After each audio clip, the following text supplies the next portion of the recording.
Hi everyone, it is the end of February 2025. I am so excited to finally show you what's going on in my garden, and I want to give you guys a little glimpse into what's happening. I want to show you the different varieties and cultivars that I'm looking forward to seeing in bloom, and also that are already in bloom right now at the end of February 2025 in my garden. Sempre Avanti daffodils in these two pots just emerging. These four pots I have Rembrandt type tulips, including bulbs that I got from my trip to Amsterdam this past autumn. I have 20 bulbs each of the Daydream tulips. In the four galvanized tubs I have pink daffodils. I have no idea what varieties I'm going to get, so I'm looking forward to being surprised. Queen's Day, I have 2 pots of those, and 2 pots of the Replete daffodil. This is a mixture, I think this is a pastel mixture of tulips. This is the 3rd year for these hyacinths in my garden, and they've actually multiplied. This is a baby. This is a baby. This is a baby. And I think there are 2 more babies. And they do so well despite my milder climate. Also, I want to mention that the Atlantic hyacinth is one of the earliest flowering hyacinths in my garden. And last year it was blooming already at the end of January. So Frosty Snow I had growing all the way back there for the past 2 years.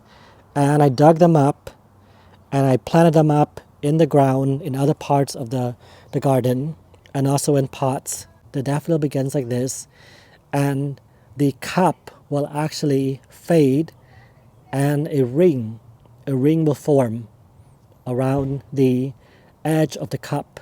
And in these 2 pots I have Grand Soleil d'Or, which is I think Big Golden Sun or Great Golden Sun in French. This is a classic beloved Tazetta daffodil that is also a popular yellow flowering paper white type daffodil.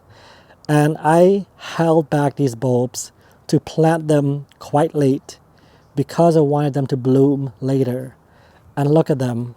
They usually would bloom around mid-January or early February, and I still have them right now at the end of February into early March. I just love how beautiful they are. I mean, they're so dainty and so beautiful. Grand Soleil d'Or. They're fragrant, but not heavily fragrant.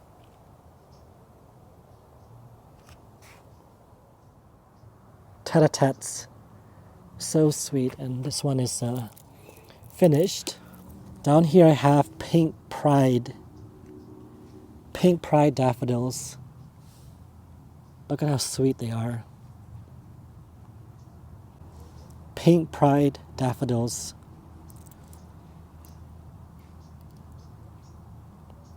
And my David Austin English roses, Desdemona. And this one is Sceptered Isle.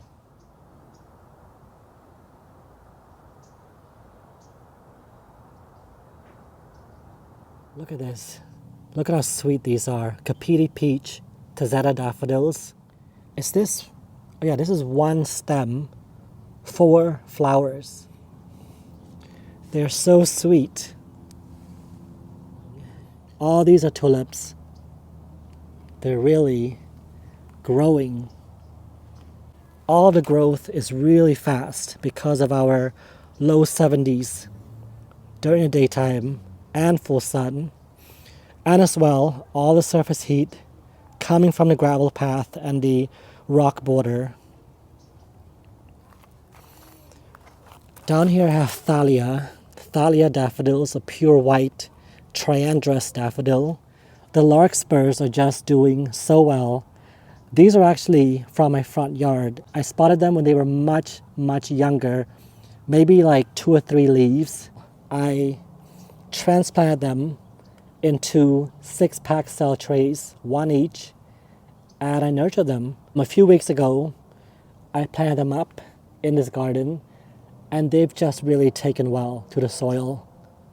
I came across 6 packs of the Double Shirley Poppies, and I don't know if planting them so late, quote unquote, late in the season is a good idea or not, because right now we're in the low 70s. I really hope that these poppies will at least give me a few blooms. Let's see what happens. Maybe the warmer weather will help speed up the growth process and that they'll bloom. So down here, this is Jupiter's beard.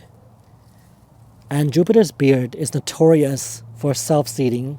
I do want them to self-seed because I do want some more. I probably will relocate several of the seedlings into other parts of the garden. This is the last of this daffodil in this part of the garden. But I have down here, this is, I think, Fortissimo. Fortissimo. Oh, this is a new bloom. Is it? Okay, let me help it open. All right. Oh. Okay, I'll leave it. Maybe I should just leave it alone. But Fortissimo is in bloom. The bloom is almost 4 inches across.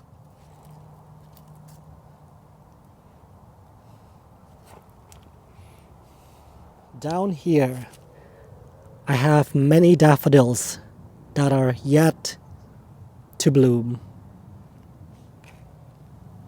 These are budded up. I don't know which this is. This could be Melena or Melena. Cornish Dawn is a jonquil type daffodil. This is 2 blooms per stem. Then sometimes you just get only 1 bloom per stem. And that's okay. Really sweet. The famous replete double daffodil. I have these growing in so many places in my garden, and every year these are easily found, at least here where I am, in various garden centers. I always give in and I always purchase more replete daffodils every year. But I mean, can you blame me? Look at how beautiful this daffodil is. In this half circle bed, I have Tazetta daffodils from the Silly Daffs blend from Color Blends. This is their 2nd year in my garden. I originally planted many of them in this bed and also in pots. And I wanted to have them in bloom in this part of my backyard garden because this area gets the most sun during the wintertime. And the yellow flowering ones were vibrant and beautiful, and they finished blooming already. And now the 2nd wave of flowers are from the white flowering ones. I think this one is Early Cheer, which is a double flowering daffodil, but it has Tazetta lineage as well. As for the other ones, I don't know the exact variety names.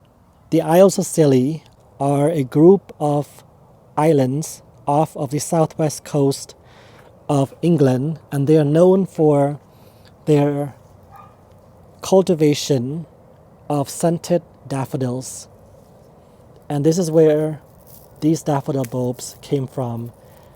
I just go in and I just pick off these spent blooms, and it makes the bunch look fresh again, at least with the remaining blooms.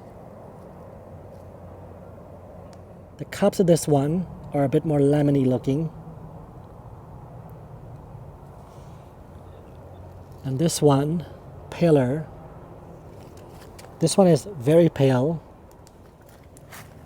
I do have 2 yellow flowering ones that are much later blooming.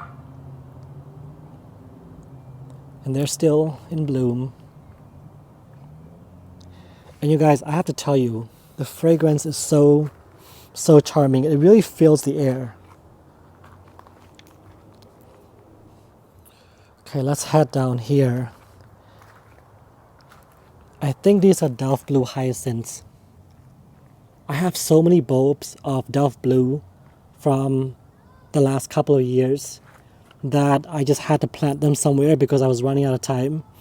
And so I just planted them around these primroses. And these heucheras, these are, I think they're called apple twist. There are 4 of them. And these Tazetta daffodils, this is Cragford. Cragford is a renowned Tazetta daffodil that does very well in the warmer climates. For the most part, Tazetta daffodils and jonquil daffodils do well in warmer, milder climates. I pruned back the Kufias and the Vertigo Pennisedums back there, and I have these daffodils down here that will be in bloom soon.